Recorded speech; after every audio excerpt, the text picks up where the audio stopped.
Shalom sahabat Lexio Divina yang dikasihi Tuhan Yesus Kristus. Kita sedang ada dalam seri potret karakter yang ada di dalam Injil Matius. Kita sudah bicara mengenai potret Matius, pemungut cukai, orang berdosa, mewakili kita, potret Yesus Kristus, juru selamat kita. Lalu kemudian ada potret orang fanatik, orang-orang Farisi yang munafik.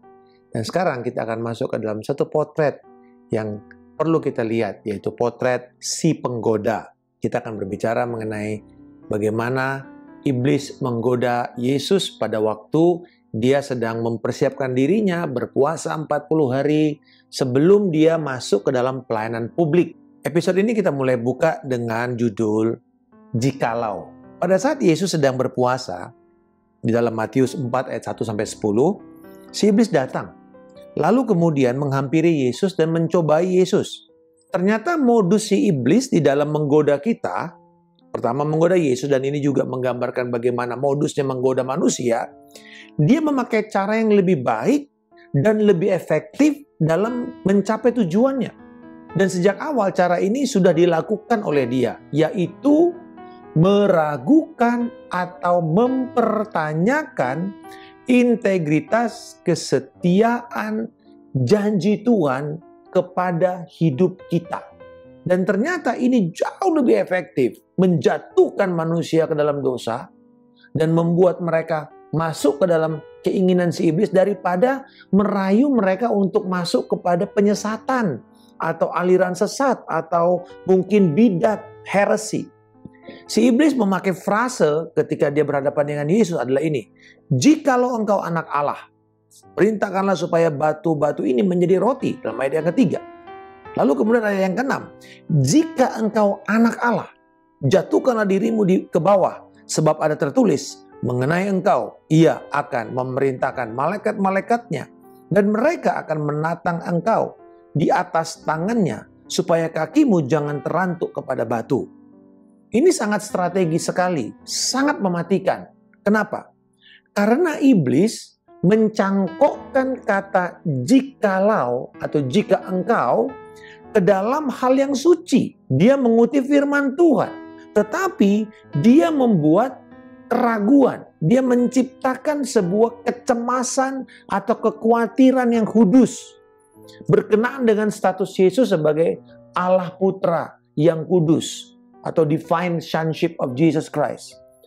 Dia membuat Yesus berusaha meragukan statusnya. Jika engkau anak Allah. Iblis bahkan memakai dasar firman loh. Mazmur pasal yang kedua ayat yang ketujuh. Aku mau menceritakan tentang ketetapan Tuhan. Ia berkata kepadaku, anakku, engkau telah kuperanakkan pada hari ini.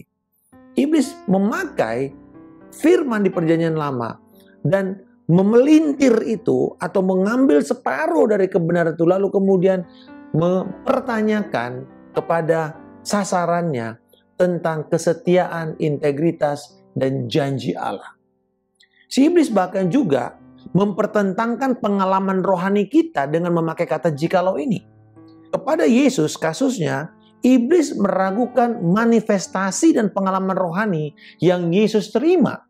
Kita tahu pada waktu dia dibaptis dalam Matius 3 ayat 17, dikatakan terdengarlah suara dari sorga yang mengatakan, inilah anakku yang kukasihi, kepadanya lah aku berkenan. Itu seperti sebuah pengakuan sorga tentang Yesus Kristus.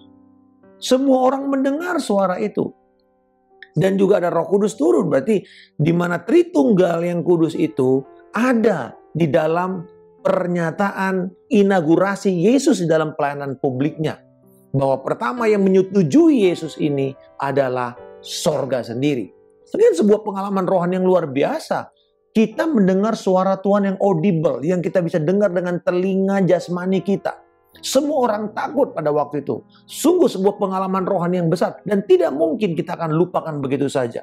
Tetapi sejak itu, setelah itu justru si iblis datang dan mengatakan, oh coba kamu pikir ya, emang waktu itu pengalaman rohani kamu itu sudah paling hebat. Dia berusaha mengkontradiksikan, mempertentangkan pengalaman rohani dengan keadaan sekarang. Lah kalau kamu dulu mendapatkan suara Tuhan, kok kamu sekarang kelaparan? Kok kamu nggak berani loncat dari hubungan bait suci yang tingginya lebih mungkin hampir 45 meter? Saudara, perhatikan baik-baik. Seringkali si iblis akan menggoda kita dan mengatakan, kalau memang kamu ini sungguh dipakai Tuhan, kamu dulu pernah doain orang sembuh, kok sekarang kamu sakit nggak bisa sembuh? Kok papa mama kamu sakit malah meninggal? Ini yang dikatakan pengalaman rohani yang kita dapatkan justru dipakai untuk menyerang kita sendiri. Dan itu strategi si iblis. Dia selalu meragukan, mempertanyakan pengalaman rohani kita itu. Dia juga meragukan dan mempertanyakan keyakinan kita terhadap Allah dan firman seumur hidup kita. Yesus itu kan sejak lahir, sejak kecil, dia sudah melakukan kehendak Bapa. Dia tahu bahwa dia adalah putra Allah, inkarnasi Allah. Dia tahu itu. Bukankah pada waktu umur 12 dia mengatakan, kenapa engkau mencari aku? Aku ada di rumah Bapakku. Dia mengerti bahwa kehendak Bapa dalam hidup dia. Tetapi baru setelah 30 tahun kemudian, status keputraan Allah itu dipertanyakan oleh si iblis. Seumur hidup. Dan ini akan serangan yang sama kita akan alami. Seumur hidup kita akan dipertanyakan, kalau kamu sungguh-sungguh orang Kristen, kalau kamu sungguh-sungguh lahir baru, kok ini bisa terjadi? Kok Tuhan nggak tolong? Kok Tuhan nggak perlihatkan tangannya? Kok sepertinya malah kamu ditinggalkan? Apakah ini sesuatu yang worth it? Kamu kerjakan, kamu perjuangkan? Hal yang sama sampai sekarang. Godaan itu selalu saya bisa tahu ketika dia mulai mempertanyakan tentang panggilan saya. Dan hal yang sama dengan sahabat sekalian. Ketika ada yang mulai mempertanyakan panggilanmu, bahkan status pernikahanmu. Jangan-jangan kamu salah kawin sama orang itu. Kalau kamu benar diberkati Tuhan, pernikahanmu diberkati Tuhan, kok jadi kayak gini? Padahal kita tahu yang namanya pertentangan, konflik itu kan hal yang biasa. Tetapi ketika itu sudah mulai dikemas dengan sebuah pertanyaan dan upaya meragukan, kita sedang jatuh dalam jebakan si iblis. Iblis juga meragukan dan mempertanyakan kesadaran batin kita, inner conscience kita. Apa maksudnya? Di dalam kondisi Yesus, dia adalah putra Allah. Tetapi justru inilah si iblislah yang berani datang mempertanyakan integritas Allah kepada Yesus. Yang lain nggak pernah. Bahkan malaikat pun tidak pernah. Hanya si iblis yang datang menyerang batin Yesus. Iblis bahkan meragukan, mempertanyakan karakter Allah yang sempurna di dalam Kristus Yesus. Allah yang suci, Allah yang kudus, Allah yang berkuasa, Allah yang berbelas kasihan, Allah yang peduli kepada kita. Oh, semua karakter yang indah, yang benar-benar memuliakan Tuhan. Itu saja tetap dipertanyakan kepada Yesus. Apalagi kita yang penuh dengan kelemahan, banyak lobang-lobang sana-sini tentang masalah integritas dan karakter kita. Maka akan gampang sekali dia akan mengatakan, kok hamba Tuhan kayak gitu? Kok orang Kristen yang katanya pengerja di gereja masih melakukan begini? Kok karakternya begini? Dia pasti akan menyerang kualitas karakter kita.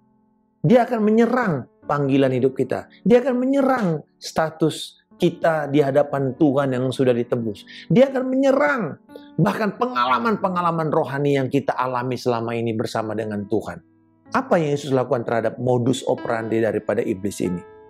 Yesus menjawab dengan sederhana. Dia memegang firman Tuhan yang benar. Bukan versi yang dipakai si iblis.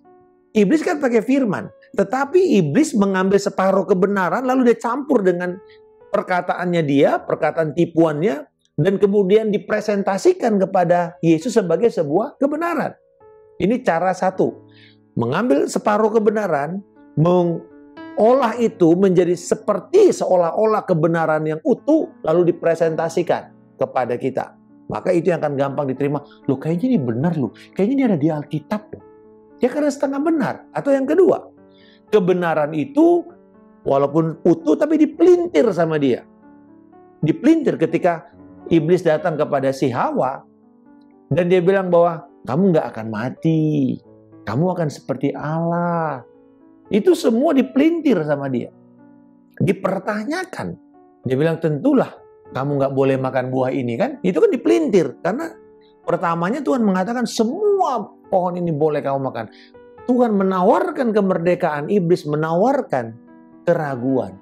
Mulai mempertanyakan, mulai mengatakan, kenapa ya? Kok Tuhan menyembunyikan ini ya? Kok Tuhan nggak boleh saya makan buah itu ya? Mulai mempertanyakan. Menciptakan ketidakpercayaan. Itu dia. Jadi bagaimana Yesus merespon upaya godaan iblis ini? Bukan dengan memikirkan perkataan atau pertanyaan iblis. Tapi Yesus menjawab dengan firman yang sesungguhnya, yaitu ada janji Allah. Yesus mulai jawabannya dengan mengatakan, ada tertulis. Setiap kali iblis datang dengan upaya jikalau atau tawaran lain, dia menjawab dengan ada tertulis. Lalu memakai otoritas yang diberikan kepadanya untuk mengusir iblis itu. Apa yang bisa kita pelajari dari Yesus?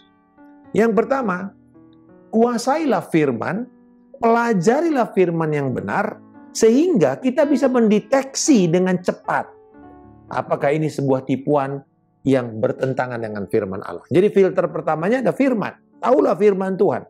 Marilah kita bertumbuh ke arah kedewasaan iman yang didasarkan kepada Alkitab. Bacalah Alkitab kita, pelajari Alkitab kita. Mari kita kembangkan kemampuan untuk bisa membedakan apa yang benar, yang sesuai dengan firman Tuhan, dan yang hampir benar. Karena yang hampir benar pun sebenarnya adalah dusta di mata Allah. Yang kedua, bertindaklah dengan otoritas yang sudah diberikan Allah kepada kita di dalam Kristus Yesus, di dalam nama Yesus Kristus. Untuk mengusir setan, roh jahat di dalam nama Yesus Kristus.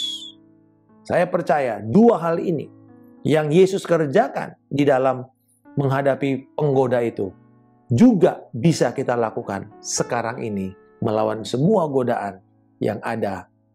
Mulai kita bangun pagi sampai nanti kita akan kembali ke tempat tidur kita untuk beristirahat. Pegang firman Tuhan, kuasai firman Tuhan, baca dan pelajari. Yang kedua, pakai otoritas nama Yesus yang sudah diberikan kepada kita sebagai anak Allah, menghardik kuasa kegelapan. Nama yang melampaui segala, nama yang bisa disebut di bawah kolong langit ini. Dan semuanya harus bertelut di bawah nama Tuhan Yesus Kristus. Bapa di surga, aku bersyukur atas firman yang Engkau berikan melalui Alkitab ini. Serta otoritas nama Yesus yang mengatasi nama segala nama yang bisa disebut di dunia ini. Tolonglah aku Tuhan untuk mengetahui, memahami kebenaran firman-Mu. Sehingga aku dapat memakainya untuk melawan godaan iblis yang berusaha mempertanyakan dan meragukan kesetiaan, kasih, integritas-Mu dalam hidupku. Dalam nama Tuhan Yesus Kristus, aku telah berdoa dan mengucap syukur. Haleluya. Amin. Salam kemenangan. Saya Pendeta Markus Simanjuntak.